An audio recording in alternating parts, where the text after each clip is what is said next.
Donc moi je suis Mathilde Gestin, je suis donc en service civique à Impact depuis 8 mois.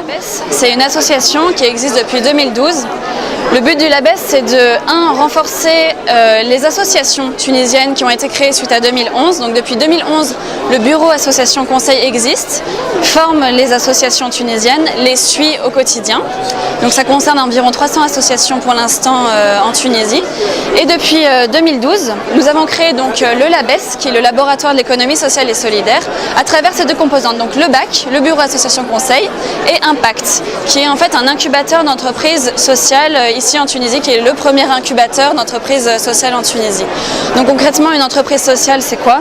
C'est une entreprise qui s'est donnée pour mission de répondre à un problème social ou environnemental qu'elle a identifié à travers une entreprise, donc une entreprise viable qui fait des bénéfices, mais qui obéit à quelques règles. Donc nous, notre rôle à Impact, je vous parle particulièrement d'Impact parce que je travaille donc à Impact depuis 8 mois.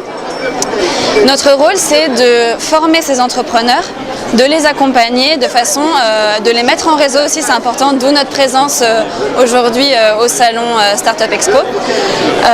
Donc de les mettre en réseau de façon à ce qu'ils puissent vraiment faire naître leur projet, que leur projet, qui est une idée de projet à la base, devienne une entreprise viable économiquement.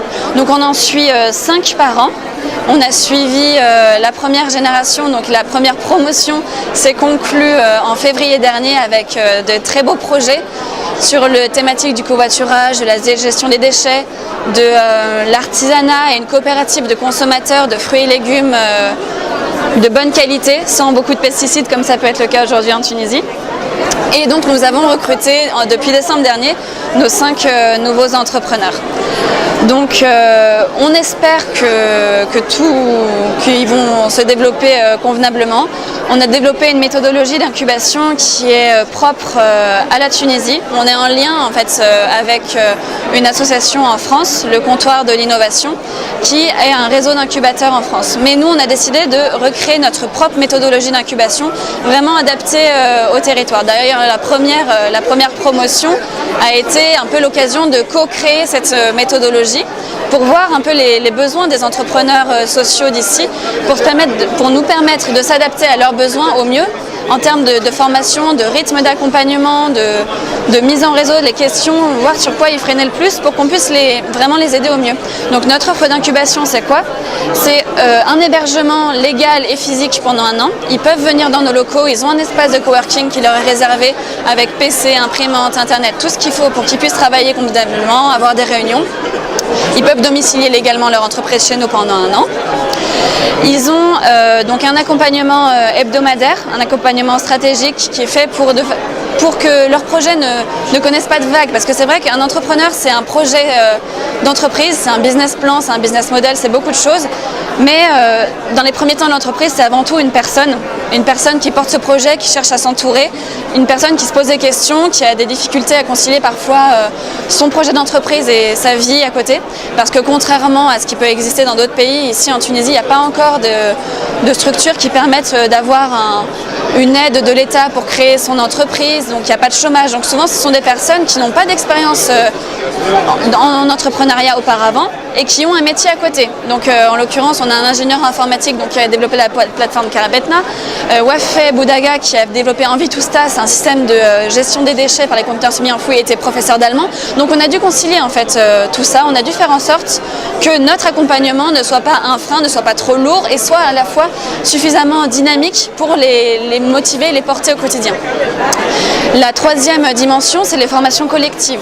Donc il y a 13 formations collectives en fait sur 1 an, consacrées en première, surtout concentrées dans la première période d'incubation, parce que c'est là qu'ils ont besoin de plus d'outils théoriques et ensuite ils s'envolent entre guillemets et ils volent de leurs propres ailes. Mais donc on a des formations collectives à laquelle on invite aussi des entrepreneurs qui ne sont pas forcément incubés par Impact, mais qu'on a détectés et qu'on a envie d'aider.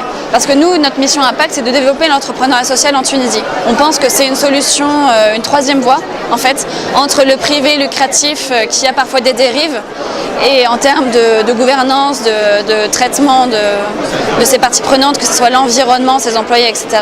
Et l'autre voie qui serait le public, le tout public financé par l'État, qui a connu quelques difficultés et qui aujourd'hui fait défaut sur beaucoup de thématiques, notamment la gestion des déchets, notamment la prise en charge des personnes handicapées, des personnes âgées, la prise en charge des personnes malades même.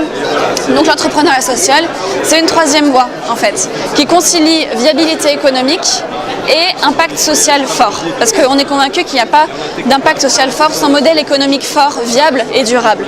Donc notre mission Impact, c'est de développer l'entrepreneuriat social en accueillant nos cinq entrepreneurs chaque année, parce qu'on pense que c'est surtout par l'exemple en fait que l'entrepreneuriat social va se développer, parce que sans exemple, sans réussite concrète, ce ne sont que des mots. Et on ne veut pas être là-dedans, on ne veut pas être dans le blablabla, on veut vraiment avoir des exemples concrets à montrer. On essaye du coup de faire valoir, de faire connaître l'entrepreneuriat social. C'est aussi un de nos objectifs en étant présent sur ce salon aujourd'hui. Et c'est pour ça qu'on accueille un maximum d'entrepreneurs sociaux qui viennent nous voir pour des conseils ponctuels. On essaye de fermer de porte à personne, mais pour l'instant on est un petit incubateur. Et il existe aussi un accélérateur pour les projets plus avancés, Younous Social Business, qui sont juste à côté de chez nous d'ailleurs, avec qui on collabore bien. Il y a plusieurs structures qui sont en train de se mettre en place, mais c'est encore quelque chose d'assez récent ici en Tunisie, l'entrepreneuriat social. C'est récent et à la fois c'est devenu assez à la mode depuis un an. Mais nous, on veut que ça ne soit pas juste un effet de mode, on veut qu'il y ait des effets, des impacts durables dans le temps. Voilà.